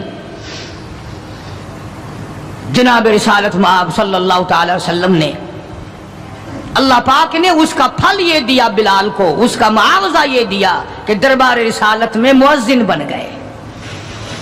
اذان دینے کی جو ڈیوٹی تھی، منصب تھا، وہ حضرت بلال کو ملا رضی اللہ تعالی۔ جناب مدنی کریم صلی اللہ تعالی علیہ وسلم کی گھر کے خرچے اخراجات سودا سلف لانے کی ڈیوٹی حضرت بلال رضی اللہ تعالی عنہ کے ذمے تھی۔ کوئی کسی محکمے کے صاحب کا سامان لائے گا، کوئی کسی محکمے کے صاحب کا سامان لائے گا، کوئی کسی تاجر کا سامان خرید کے لائے گا، کوئی کسی افسر کا سامان خرید کے لائے گا۔ بلال تیرے پیروں سے اڑی ہوئی خاک پہ قربان ہو جاؤں، تو شہنشاہ کائنات کے دروازے کا غلام ہے، تو حضور کریم صلی اللہ تعالی علیہ وسلم کا سامان لاتا ہے، اور 5 وقت اذان کی ڈیوٹی ہے۔ آپ صلی اللہ علیہ وسلم کے لیے قرضہ بھی لے کے آتا تھا بلال یہودیوں سے۔ ایک دفعہ ایک قرضے والے نے جان کر کہ دوبارہ اسے پھنساؤ، غلام بناؤ، حضرت بلال رضی اللہ تعالیٰ عنہ اذان دینے کے لیے تیار کھڑے تھے، یہودی آیا اور آ کے کہنے لگا، یہ جو بدنصیب آدمی ہوتا ہے نا، جس کا ایمان نہیں ہوتا، وہ بے ادبی بڑی کرتا ہے۔ آج بھی تجربہ ہے اللہ والوں کی، علماء کی، بے ادبی وہی کرے گا جس کے اندر ایمان کی رتی نہ ہو، بے ادبی کے الفاظ وہی بولے گا ایمان کی رتی نہ ہو۔ تو حضرت بلال کو آ کر کے آواز دینے لگا اور کہنے لگا، او کالے۔ حضرت بلال نے فرمایا کیا بات ہے؟ کہ یا تو کل شام تک پیسے آ گئے، ورنہ یاد رکھ تجھے پھر غلام بنائیں گے ہم۔ جناب ابشیر رضی اللہ تعالیٰ عنہ مدنی کریم صلی اللہ تعالیٰ علیہ وسلم کی خدمت عالیہ میں تشریف لائے، عرض کیا کالی کملی والے فلانا یہودی آ کر کے بڑی زبردست دھمکی دے گیا، وہ مجھے پھر دوبارہ غلام بنانا چاہتے ہیں، وہ پھر مجھے پریشان کرنا چاہتے ہیں، میں اب اتنا بڑا قرضہ کیسے ادا کروں؟ میں صبح کہیں نکل جاؤں گا، چھپ جاؤں گا، روپوش ہو جاؤں گا، جب کوئی انتظام ہو جائے اطلاع فرما دینا، میں حاضر خدمت ہو جاؤں گا۔ ہائے بلال تجھے مبارک ہو، تو سرکار دو عالم صلی اللہ تعالی علیہ وسلم کے قرضے کی وجہ سے پریشان ہے۔ ذرا سوچیں وہ لوگ جن کو اللہ تعالیٰ نے دولت بخشی ہے، جن کو اللہ پاک نے کھانے پینے کے لیے دیا ہے، کہ ہمارے نبی حضرت محمد کریم صلی اللہ علیہ وسلم نے کن دکھوں سے اپنی زندگی پاس کی ہے، قرض لے لے کر۔ صرف قرض نہیں، آج ہم یہودی بن کے مر رہے ہیں، عیسائی بن کے مر رہے ہیں، کافر اور مشرک بن کے مر رہے ہیں۔ ان کی ریس ہے ہر معاملے میں، ان کے طریقے کو اپنا کر کے آج مسلمان نوجوان بڑے خوش ہوتے ہیں۔ تم نے ہزاروں مرتبہ سنا ہوگا، آؤ شہنشاہ کائنات کا وہ لباس تو دیکھو جس لباس میں حضور صلی اللہ علیہ وسلم کی وفات ہوئی ہے۔ 11 پیمند اس لباس میں تھے جس لباس میں حضرت محمد رسول اللہ صلی اللہ علیہ وسلم کی اس دنیا فانی سے رخصتی ہوئی ہے۔ یہ بٹن نہیں لگاتے ہم لوگ، بٹن کی جگہ کانٹے چبھے رہتے تھے، کانٹے چبھو لیے جاتے تھے۔ تو بلال نکل گئے مدینے پاک سے خوف کے مارے کہ یہودی پریشان کریں گے قرضے کے لیے۔ ابھی وہ کچھ ہی منزل پہ دور پہنچے تھے کہ سرکار دو عالم صلی اللہ تعالی وسلم کے یہاں کئی اونٹنیاں سامان سے لدی ہوئی آئی، اور آپ نے اس یہودی کو بلوایا اور بلوا کے فرمایا کہ تو اپنا سارا قرضہ لے لے، جتنا تیرا قرضہ ہے ساری کھجوریں ناپ تول کر اپنے قرضے میں لے جا، بچے گا ٹھیک ہے، نہیں بچے گا تو سارے کا سارا لے جا۔ اللہ غنی، نبی کی ذات کو تو دیکھو، کبھی تو یہ حال ہے کہ قرضہ لے رہے ہیں اور قرضے کی وجہ سے پریشان ہیں، اور خود حضرت بلال رضی اللہ تعالیٰ عنہ بھی پریشان ہے، اور اب یہاں یہ حال ہے کہ جس صحابی نے کھجوریں اٹھا کر ناپ کر ڈھیر میں سے تول کر دی ہیں، اس کا سارا قرضہ اتر گیا، اور صحابی کہتا ہے کہ میری آنکھ دیکھ رہی تھی، ایسا معلوم ہوتا تھا کہ سارے کھجوروں کے ڈھیر میں سے ایک دانہ بھی کم نہیں ہوا، ایک دانہ بھی کم نہیں ہوا۔ بے شمار واقعات ہیں اس قسم کے۔ مدینہ پاک میں اللہ پاک سب کو زیارت نصیب فرمائے۔ مدینہ پاک کی ایک صحابی ہے حضور صلی اللہ علیہ وسلم کا، اس کا باپ فوت ہو گیا، قرضہ تھا باپ کے ذمے، اس نے سارے سیزن کی کھجوریں اکٹھی کی اور ڈھیر لگا کر سرکار دو عالم صلی اللہ علیہ وسلم کی خدمت عالیہ میں آیا کہ جی فلاں آدمی کا میرے ابا کے ذمے قرض ہے، وہ آپ کھڑے ہو کر اتار دیں، اپنے سامنے وہ قرضہ اتروا دیں، ساری کھجوریں میں نے سنبھال کے رکھی ہیں، بچوں کو ایک دانہ نہیں دیا میں نے۔ کیسے لوگ تھے جو باپ کے قرضے کا فکر کرتے تھے، اب تو الحمدللہ اپنے قرضے کا فکر نہیں، اگر میں مر گیا تو کون دے گا، بلکہ خوش ہیں، قرضہ مار کے مر جانے پہ لوگ خوش ہیں۔ حالانکہ قرضہ ایسی چیز ہے کہ حضور کریم صلی اللہ تعالی علیہ وسلم نے جب تک یہ پوچھ نہ لیا، کبھی بھی کسی کا جنازہ نہیں پڑھایا جب تک یہ پوچھ نہ لیا کہ اس کے ذمے کسی کا قرضہ تو نہیں، اور اگر پتا چلا کہ ہے تو فرمایا ضامن بنو، کون دے گا، اور اگر ضامن کوئی نہیں بنا تو حضور نے کسی صحابی سے جنازہ پڑھوا دیا، خود جنازہ چھوڑ دیا۔ یہ تھوڑی بات ہے کہ نبی جنازہ چھوڑ دے۔ آج لوگ گسے مارتے ہیں، بڑے خوش ہوتے ہیں، کوئی گل نہیں، ایسا کوئی بھجے ہوئے نہیں۔ آدمی اپنا قرضہ جو منگا تھے مٹی چاہ گئے ہیں، بھج گئے کتائی، دینا نہیں، ڈرتا نہیں، اگر میں مر گیا تو میرا قرضہ کون دے گا۔ یہ تھوڑی مصیبت ہے، یہ تھوڑی بات، اور نبی جس کا جنازہ چھوڑ دے، نبی جس کی جنازے کو چھوڑ کر ہٹ جائے، یہ کوئی تھوڑی بات ہے۔ پہلے لوگ دعائیں مانگا کرتے تھے، یا اللہ مقروض بنا کے نہ ماریو، اور اب دعا کرتے ہیں یا اللہ جتنا گڑگپا کر کے مروں اتنا ہی اچھا۔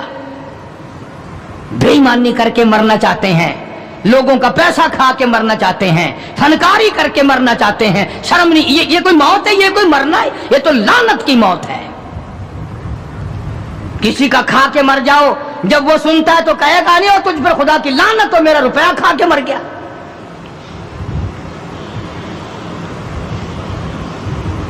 پہلے زمانے میں دستور تھا، جنازہ پڑھنے سے پہلے مرنے والے کا بیٹا، بھتیجا، بھائی، وارث کھڑے ہو کے اعلان کیا کرتا تھا کہ بھائی جس کا لینا دینا ہو وہ ہمارے پاس آئے، دینا ہوگا ہم چکائیں گے، جس نے دینا ہو وہ ہمیں دے۔ اعلان ہوا کرتے تھے کہ جو قرضہ مانگنے والا ہو وہ ہمارے پاس آئے، ہم قرضہ دیں گے۔ اب قرضے کا اعلان تو ہے نہیں، اب تو یہ اعلان ہوتا ہے کہ فلاں تاریخ کو آنا، تمہیں چھولے ڈال کر چاول کھلائیں گے، کل خانی ہوگی۔ قرضہ کون اتارے؟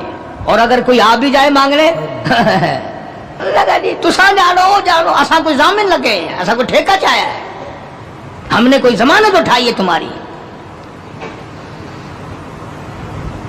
مدینے کا صحابی حضور کریم صلی اللہ تعالی علیہ وسلم کی خدمت عالیہ میں آیا، میرے ابا کے ذمہ قرض ہے، میری غیرت گوارا نہیں کرتی، میری طبیعت گوارا نہیں کرتی، میرا مزاج گوارا نہیں کرتا، میں بیٹا دنیا میں موجود ہوں، میرا ابا قبر میں مقروض پڑا ہو۔ مدنی کریم صلی اللہ تعالی علیہ وسلم نے فرمایا ساری کھجوریں اکٹھی کر لی، گھر میں کتنی رکھی ہے؟ بچوں کے لیے کتنا رکھا کھانے کے لیے؟ ان نے کہا گھر میں کہ جی ہاں، کہ اللہ اور اس کے رسول کا نام رکھا ہوا ہے، ساری کھجوریں میں نے یہاں اکٹھی کر رکھی ہیں۔ آخرت کا فکر ان لوگوں کو تھا۔ سرکار مدینہ صلی اللہ تعالی علیہ وسلم نے فرمایا اسے بلا، قرض لینے والے کو میں تیری سفارش کر کے آدھا اس سال لے لے گا، آدھا اگلے سال لے لے گا، آدھی کھجوریں بچوں کے لیے رکھ لے۔ صحابی رونے لگا، کہنے لگا میں ایسی کھجوریں اپنے بچوں کو کھلانے کو تیار نہیں، ہم بیٹھ کے کھجوریں کھائیں، میرا ابا قبر میں مقروض پڑا ہو۔ ہم ایسی کھجوریں کھانے کو تیار نہیں۔ عرض کر دیا حضور کریم صلی اللہ علیہ وسلم کی خدمت عالیہ میں کہ ایک دانہ میں گھر لے جانے کو تیار نہیں، قرضہ اتاریے۔ بس حضور صلی اللہ علیہ وسلم نے دعا فرما دی اور آپ نے اپنے سامنے کھجوروں کا ناپنا شروع کیا۔ اس قرض لینے والے کا سارا قرضہ اتر گیا۔ صحابی کہتا ہے میری آنکھیں دیکھ رہی تھی اور مجھے یہ تسلی ہو رہی تھی کہ پورے ڈھیر میں سے ایک دانہ بھی کم نہیں ہوا۔ سارا قرضہ چک گیا، سارا قرضہ اتر گیا، مگر ایک دانہ کم نہ ہوا۔ جس وقت مدنی کریم صلی اللہ تعالی علیہ وسلم کے ذمے جو قرضہ تھا بلال کے ہاتھ کا لیا ہوا، وہ سارا قرضہ اتر گیا۔ رحمت کائنات صلی اللہ علیہ وسلم نے حضرت بلال کو پھر بلوا لیا، فرمایا بے شک بے پرواہ ہو جا، اللہ نے سارا قرضہ تیرے میرے سر سے اتار دیا۔ بھوک کی مصیبت بھی دیکھی، پیاس کی مصیبت بھی دیکھی، اور اتنا زبردست عشق تھا کہ جب مدینے پاک میں اذان دیتا تھا تو جب اشہد ان محمد رسول اللہ کہتا تو حضور کریم صلی اللہ علیہ وسلم کی طرف اشارہ کرتا تھا کہ میں ان کی رسالت کی گواہی دے رہا ہوں۔ مدنی کریم صلی اللہ تعالی علیہ وسلم کی جب وفات شریف ہوئی، بلال ان نوجوانوں میں تھا جو ٹکرے مار رہے تھے، بے ہوش پڑے تھے۔ کہاں جاؤں، کسے دیکھ کے اپنا گزارا کروں، کس کا دیدار کروں، کس کو اپنا آقا مولا بناؤں، کون میرے سینے پہ ہاتھ رکھ کے پوچھے گا بلال تیرا کیا حال ہے؟ کون پوچھے گا مجھ سے؟ اور حضور صلی اللہ علیہ وسلم کی وفات شریف کے بعد جب مسند کو خالی دیکھتا اور جب اذان دیتا، اشارہ کرتا، حضور نظر نہ آتے، بے ہوش ہو کر گر پڑتا تھا۔ انہیں محبت تھی، انہیں لگن تھی، انہیں سوز و گداز تھا، انہیں عشق تھا، ان کے دلوں میں اللہ تبارک و تعالیٰ نے جناب رسول اکرم صلی اللہ علیہ وسلم کی محبت کی مہر لگا رکھی تھی۔ آج ہمارے دلوں پہ مہر مال کی ہے، دولت کی ہے، پیسوں کی ہے، دنیا کی ہے، کرسی کی ہے، اقتدار کی ہے، سرکار کی محبت کی مہر نہیں ہے۔ اگر وہ ہوتی تو آج ہمارا خدا جانے کیا حال بنتا۔ اس لیے قرآن کریم نے ان لوگوں کی تعریف کی، فرمایا الذین آمنوا وہاجروا وجاہدوا فی سبیل اللہ، بے شک وہ لوگ جنہوں نے اللہ کے نام پہ ہجرت کی، اللہ کے نام پر ایمان لائے، اسی کے نام پہ ہجرت کی اور جہاد کیا میری راہ میں، بِأَمْوَالِهِمْ وَأَنفُسِهِمْ، مالی قربانی کی، جان کی قربانی دی۔ اللہ کہتا ہے اولئک اعظم درجۃ عند اللہ، یہی ہے وہ لوگ جن کے بہت بڑے درجے بلند ہیں میرے یہاں، میں خدا کے نزدیک ان کے درجے بڑے ہیں، میں خدا کے نزدیک ان کے مقام بڑے اونچے ہیں۔ میں پروردگار عالم کے نزدیک ان لوگوں کے مقامات بڑے اونچے ہیں، اور خدا جن کو اونچا کہے وہ کتنے اونچے ہوں گے۔ اور دونوں شہادتیں اللہ پاک کی قرآن میں ہے حضرات صحابہ کرام کے بارے میں۔ تمہارا اس طرف دھیان نہیں، تمہیں تو صرف تھوڑی سی کوئی انگلی لگا دے، دیکھو جی فلانے نے فلانے کا حق مار لیا تھا، دیکھو نا جی برا ہوا نا جی، اوہو تم بھی فیصلہ کر جج بن جاتے ہو، تم بھی فیصلہ کرنے والے بن جاتے ہو۔ ٹھیک ہے یار، صحابہ کے درجے تو بڑے ہیں، مگر یہ بات تو نہیں چاہیے تھی انہیں۔ تجھے کیا پتا ہے؟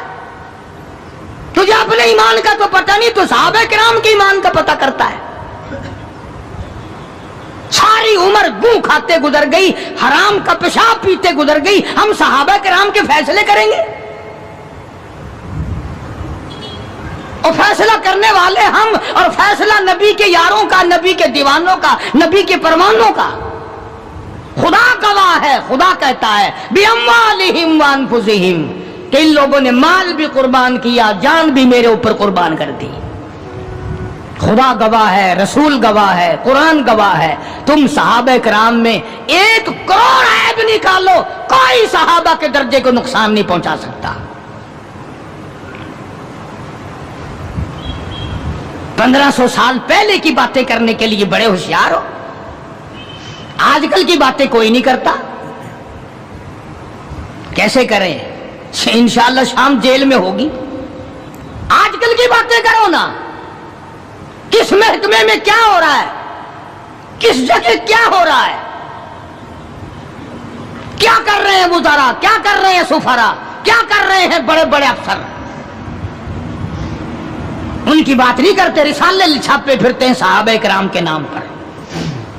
میں تمہیں ایک بات کہتا ہوں، آج بڑا بد نصیب ہے وہ آدمی، اور بڑا بدبخت ہے وہ آدمی، اور میں تو آگے بڑھ کر کہوں گا بڑا لعنتی ہے وہ آدمی جو محمد صلی اللہ علیہ وسلم کے یاروں کا شکوہ کرے، گلہ کرے حضور کے یاروں کا، ان یاروں کا جو حضور کے آڑے وقت میں کام آئے،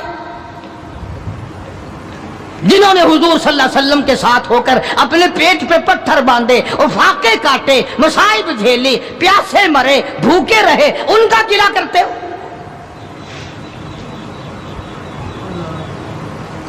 اور پھر تمہیں جج کس نے بنایا؟ تم ہوتے کون ہو؟ تم کون ہو محمد صلی اللہ علیہ وسلم کے یاروں کا فیصلہ کرنے والے؟